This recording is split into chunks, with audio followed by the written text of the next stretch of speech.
Hello and welcome to the Passion Witch Project. I'm your host, Emily Steckel, pharmacist, energy healer, and passion witch. And on this show, we chat with folks who are leaning into what makes them wonderfully weird and living their passion. And today, we are so excited to be joined by Leslie Fraser Breneman.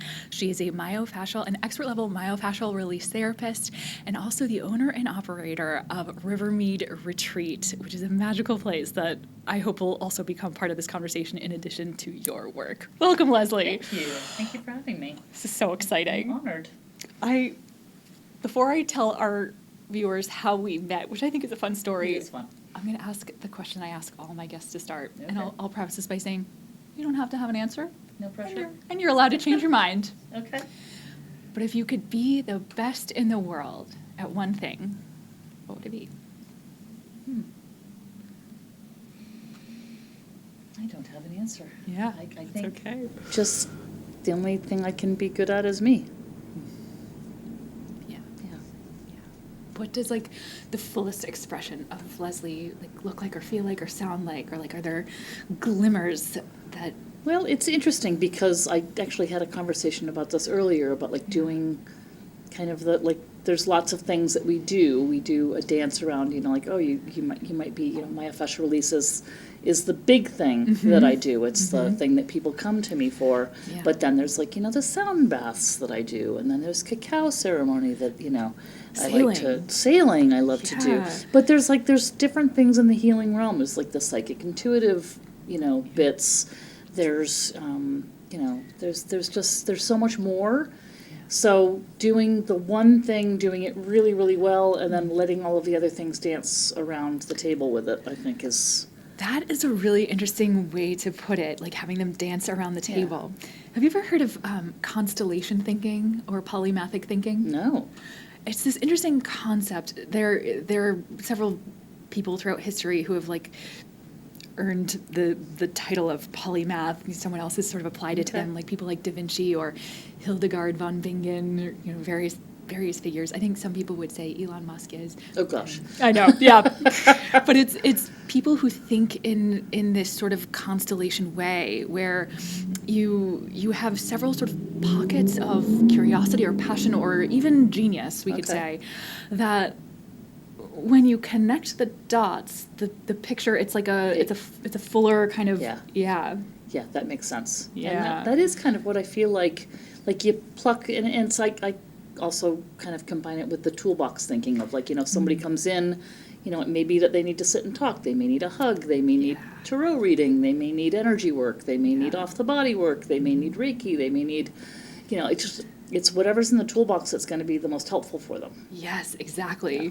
And I'd love to share with our viewers the first experience that I had with you. Okay. So, because it was just so magical. So first, I met Leslie through the New Hampshire Writers Project, which is a really cool group. I was looking for writers that, I could learn from. And Leslie, you were so kind as to host us at Rivermead Retreat, which is just one of the most beautiful, interesting places. It's magical. It's magical. Let's just say it really is. It's a magical magical place. And I felt your magic right away. You came over with your red hair, your pink tips, my pink tips, and started playing your sound bowls. And I was immediately at ease. Some people, I don't know if you found this. I think there are some people who you just know. Oh, you can hold my energy. Yeah. And I felt that with you immediately. Thank you. And so after that evening, I had learned that you are a myofascial release therapist, and you can share with our viewers what that means. But the word fascia sparked a cue in my brain because I had been dealing with some pain in my foot that I was fairly convinced was plantar fasciitis, which is a fascial problem. So I booked an appointment with you, and I think I didn't know what to expect, but the cool thing that happened is as you just sort of held my foot and my leg with such gentleness, with such presence, such attention, and such without any expectation. And it was that spaciousness, I think, that allowed things to start. You used the word unraveling, which I very much felt what was happening. And it was to the point that unraveling was happening elsewhere. I started just kind of sharing stories. Yeah. Stories that had been maybe tightly wound started coming through. Yes. And not only did my foot feel better after that, but I was able to write. I actually wrote about that experience. Yes. I loved what you wrote. It was fabulous. I mean, it was such a magical experience. It was a 2-part thing, too, which was so great. So, Yes. yeah, I really enjoyed reading it. And then the pain sort of, like, it reached a sort of plateau. And in the couple of days leading up to this interview, it's been incredibly quiet, suspiciously quiet. Interesting. So I suppose this is a chance for you to share, like, what is this wonderful witchcraft of myofascial release? And sorcery is what I called it when I first experienced it. Yes! That is 100% what I called it. Yes. I was like, I had a problem with my first experience with it, I'd had a problem with my neck that I couldn't seem to resolve. I'd gone to all the different doctors and physiatrists and had dry needling. I'd had all sorts of different things done. Everybody kept telling me there was nothing wrong with me. And I was like, well, if there's something wrong with me, Why then does it why hurt? does it hurt so much to move my head or to move my Right. neck? Or like, I just got like no. And so out of desperation, which is often how people find their myofascial release therapists, I asked this gal that I was sharing space in a place in South Natick, Mass, Yeah. if she would put her hands on me. Yeah. And so it was my neck that was bothering me. And she puts me on the table, and she proceeds to start working on my abdomen. And I'm like, all right, I'll play your silly game. Like, it's my neck that hurts, but all right, have at it. And few minutes deep, like my leg starts kind of twitching and shaking, and I was like, what is going on? Like, what is this? What's happening? And then she was like, it's normal. She didn't really explain much. She just kind of, it's normal. It's this, this is part of the unwinding experience. And so I was like, okay. So I just kind of trusted the process. About 40 minutes working on my abdomen, and then maybe 10 minutes on my neck at the end, and I got up off the table, and my head floated back where it belonged, and the pain had completely vanished, and I was like, what is this sorcery? I need to learn more about it. So I got myself to a class about a year later. It took me a little bit to get to a class because I had a lot going on in my life at the time. Of course. And then the second I was there, it was like I knew I had found the missing link in healthcare, and that I was like, I was eating it up like it was like candies on our path of just knowing that I was. So I took every single class. In fact, I'm going to a class tomorrow because it's just, I just love it. To me, it's heavenly. I wonder, for you, what is the experience like, consciously or bodily, like as the therapist, as the practitioner, when you have someone in front of you? When you're working with somebody where there's a resonance that begins to happen, messages come through. Sometimes they're messages that need to be shared, as you experienced.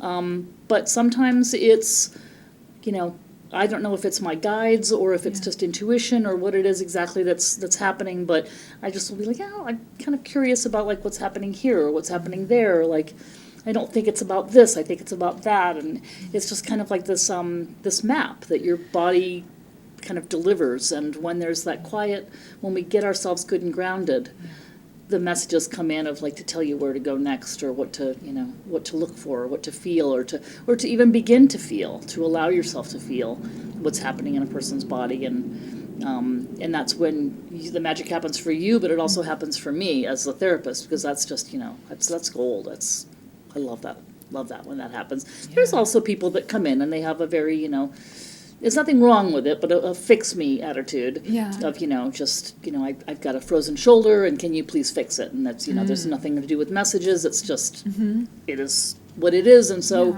you meet people where they're at, and, they get what they need, and, but the ones that like actually get to like really have the experiences, to me, that's like, I live for that. I love it. It's so juicy to have something to go on, right? Like you provided almost like the fertile soil, like the environment for the growing or the shifting or whatever it was to happen, like internally. Let's the stories unfold. Stories. Yes, because there are stories. Our bodies are, it keeps the score on all the different stories. And as I recall, there was some stories that came out for you. And I kind of remember waiting, like holding your foot and waiting, and like having you be like something about a rabbit's foot and something about stepping on a bee. And I just remember looking up at you and being like, oh, really? It was so interesting. Well, we had made this really interesting connection about our fathers in that visit. And, That's right. Right? Yeah. Yeah. I mean, it's... My dad visits that room a lot. Oh, Yeah. yes. He's curious like a cat. Yeah. Yes. Well, I felt like he was participating, right? It wasn't just that he was observing or witnessing. Like, I don't know if you remember, there was a moment when, like, just before we moved on, you had been kind of holding my calf and my foot, and there was this, like, I felt this sensation in my knee, and it was like, it was a precise sort of like, Somebody was like, yeah, exactly. Yeah. And then you told me your dad had been a radiologist. Yeah. And I was like, oh, he just found something, Yeah. right? And it Yeah. was in that moment that you were like, it's time to shift positions. Yeah. And it was just, it was just, love it. it was just so magical, right? Like, I guess I've been a pharmacist and like worked in Western medicine for several years now, and never did I entertain the idea that this whole world exists. I'm very much a believer now, but Yeah. I wonder, what was the journey like for you? Were you always sort of aware of this? I had absolutely no idea. I had no idea that the stuff that I was carrying in my body, any kind of traumas that I had had in my lifetime, I had no idea that they were stored in the fascial tissue, or that there was any connection between this and this. I mean, besides the children's song, it's like, the left hand's, the bone is Yes, connected to the yes. that bone. And, to me, that was, as far as it went, I didn't make the connection. And I just had no idea that there was an intuitive portion to it. So it's, as it began to unfold doing John Barnes's work, that was, it just got juicier and juicier and juicier. And just like every class I took, I was just like, this is really, like, I am exactly where I'm supposed to be, exactly where I'm supposed to be on my path. And as I've continued to, and I continue to go back and take classes, even though I've attained the level, the expert level, there's never mastery of a thing. You're always a student, and I think the more classes a person takes, or at least for me, the more classes that I take, or the more that I dive deep into it, the more I realize how much I don't know. And that's okay too, because we're all beginners. We're all still learning. So like when I host a study group for the other practitioners to come, and we all practice together, it's like I say, everybody's welcome. You just have to have taken Myofascial Release 1 by John Barnes, and then we're all beginners here. We're all learning. We're all and I've had people work on me that have only taken one class, and they're extraordinary therapists. So it's not how many classes you take. It's it's how much you let go and go into it and allow yourself to accept and be in the work. Yeah. I'm curious to know more about that, like more about what makes someone great at this. Like what does it look like to release, to allow yourself to... What makes you great at being a therapist? Yeah, specifically at a myofascial release. Letting go of the outcome, I think, has a big part to do with it. I very much felt that with you. Yeah. That, if you walk in, and these are, many of these are John Barnes isms. Okay. If you walk into the room and you think you know what you're doing before you've even put your hands on the patient, then you don't know what you're doing. If you're working too hard, you're working too hard. If you have a protocol or a treatment plan in advance, then you don't know what you're doing. You have to really let the body tell the story. I'm curious too about the idea of fascia. It's a word that I hadn't even really heard of or known about until, I don't know, maybe 2 years ago. Like, how would you describe like the fascia in the body? It is the foundation of our lives. It is the foundation of our body and our being. It's where our light energy, it's the fiber optic system of our I love that comparison, the fiber optics. Yeah. It is. It's where our light is held. It's where our emotions are stored. Many of our memories stay in our fascial tissue, and it's a continuous web that surrounds every single organ, every structure, every cell, all of the tissues, every junction, everything. It surrounds everything. So without it, and ironically, the doctors, that studied in medical school in the way back when, they were working on cadavers. Right. They weren't working on live. They would peel away the fascial tissue, which is what is the most beautiful, juicy part of who we are. So we work with the fascial tissue, and we're also working structurally and helping, Sure. balance hips and, there's all that jazz. But, and even balancing, cranial bones, that can be, profound and tremendous. Yeah. So, yeah. Oh, I like the analogy. I'm still noodling around. I'm going to think about that one even more. It's your light. Light. It is your light. Yeah. Okay. So is it a web that has nodes or like a center point, or is it all It's sort of liquid crystalline. Okay. Liquid crystalline. Yeah. So I was just trying to think about, there's a gentleman named Dr. Jean-Claude Gamberto, I'm hoping Okay. I'm saying that somewhat close to Yeah. how it's pronounced, who takes cameras and he goes into the tissue, like when you've maybe doing a surgery, and he actually has been able to go in and do video of what the fascial tissue looks like, and it's basically like it's like moving mesh that kind of like, it just is constantly like pulling and changing and moving. Yeah. It's a continuous web that goes throughout your whole body, and it surrounds everything.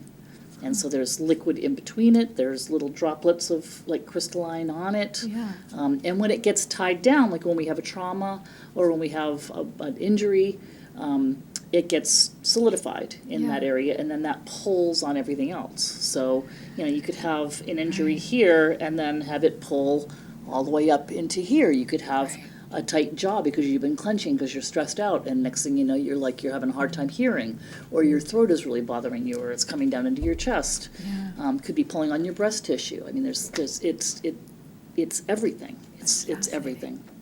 When I think about the nervous system, right, I think about there's almost a hierarchy we've subscribed to it, right? The nervous system, and, right? We have the central nervous system and the brain. Like, would you say the fascia is sort of a hierarchical, like a without a hierarchy, or without? It's sort of, without hierarchy because Yeah. it's a whole system. right.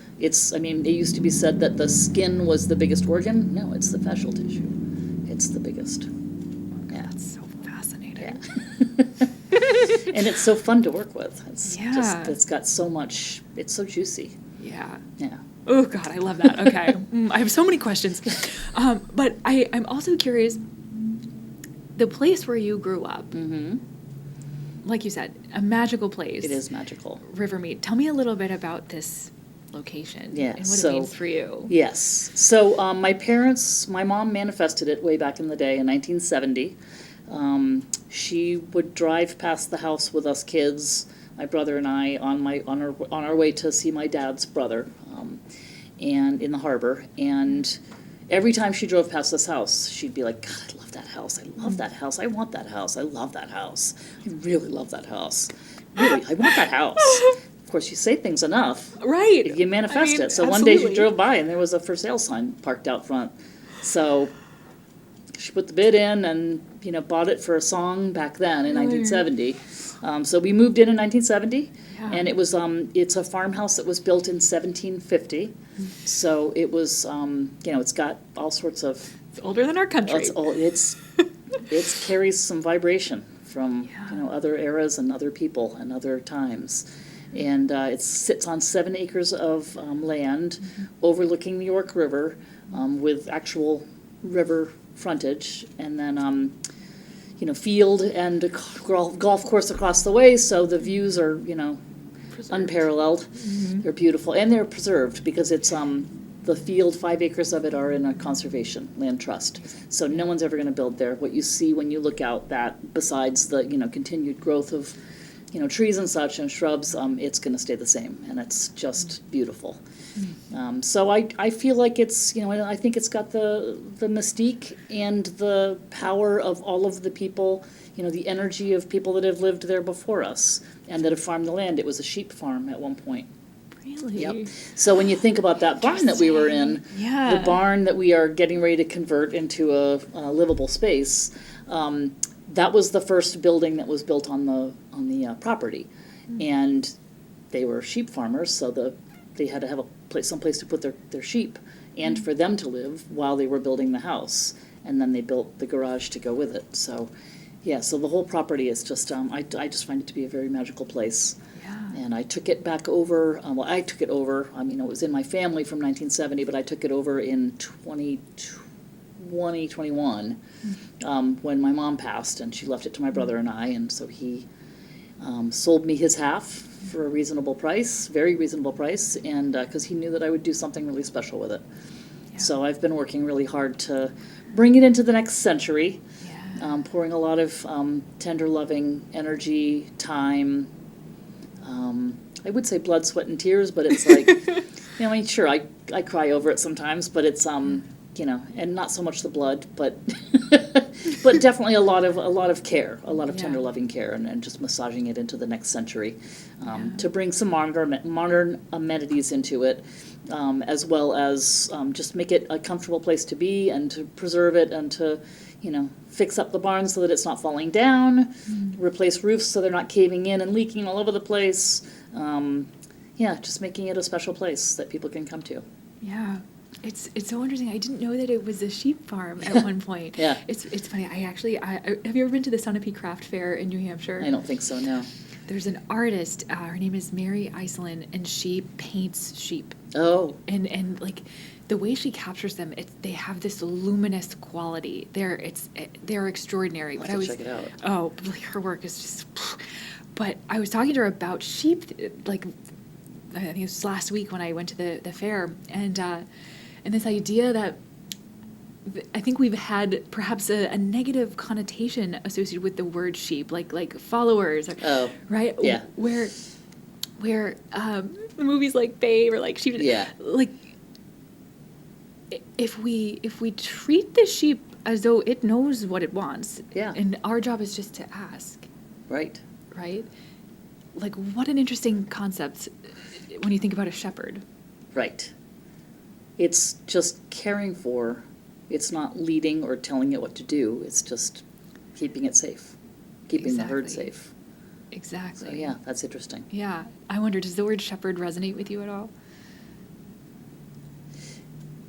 Not specifically. Yeah. Steward Mm. resonates with me, Mhm. because I feel like I'm the steward of. my husband's been calling me the steward of the property, Yeah. and that resonates. Shepherd, not so much, because people come and they come and they get what they need. Yeah. I don't feel like I don't know. Yeah. I'd have to think on that one to see if that, and maybe later on, I don't know if you just like downloaded that from somewhere and has like, maybe will hit me later. Yeah. I don't know. Spirit, never waste a message. We never know. Sometimes it hits later on. I'm like, oh my gosh, I have to reach out to her to tell her like that like had a lightning bolt afterwards, because that happens. Oh yeah, I know. As you know. I know. Yeah, I'm wondering, like, when you think about where the property, like its roots, its origins, when you think about what drew your mother there, what drew you to What drew stay, me? Yeah, come back. what is it that's just that's captured you in this really like gentle way? Because it seems to be a gentle way. It is. There's something about just it being a historic home. There's something about preserving it so that it doesn't fall into disrepair. Yeah. I care about it. It's got a lot. It's got my memories. It's got family memories for my brother and his kids. It's got memories for so many other people that have passed through. I mean, I've actually had, this is crazy. I've had people reach out. A lot of people reach out that I haven't heard from in years and years, like decades. Like my Yeah. brother's old college roommate reached out recently and Yeah. asked if he could buy. He asked to come by and visit, and wanted to give me some apple trees that I can plant on the property because some of the trees had come down, and he wanted to help replace them. And then I actually had the niece of the previous owner, who I've actually found their gravestones in the graveyard near where my parents are, reached out to me because she saw Rivermaid Retreat online, and she was like, I used to go there when I was just a little kid.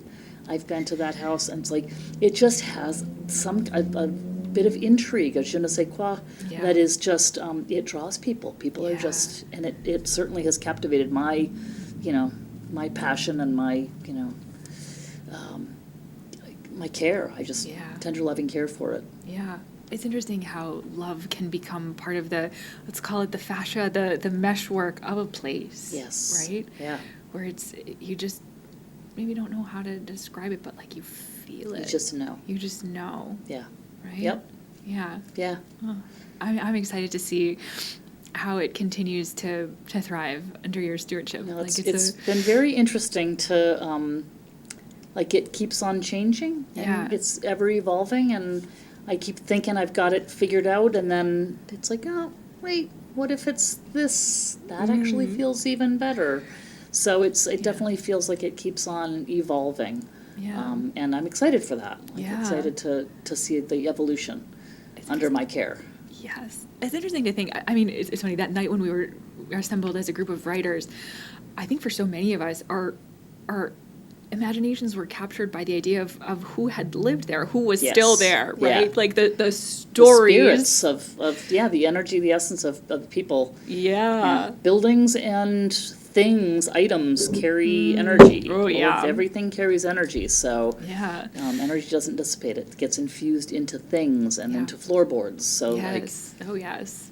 Yeah. It'll be fun to see how that all like comes to light.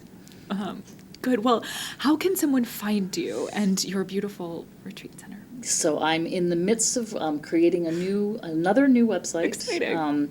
It is right now. It's Rivermead Retreat, RIVERMEDE Retreat, RETREAT.com, and there will be additional things going up on the website soon. But there's definitely some information there to get in touch for treatment or for information about getting a mini intensive or to come and visit. So that's online. And so, yeah, that's pretty much how to reach me. Oh, excellent. And I certainly encourage you to try myofascial release.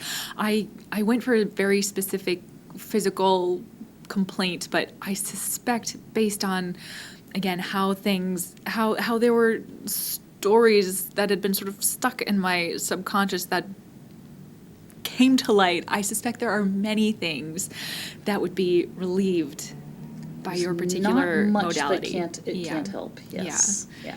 And Leslie is an incredible space holder. So please reach out. Please find her. Thank you for being here today, Thanks Leslie. so much. And we'll see you next time on the Passion Witch Project.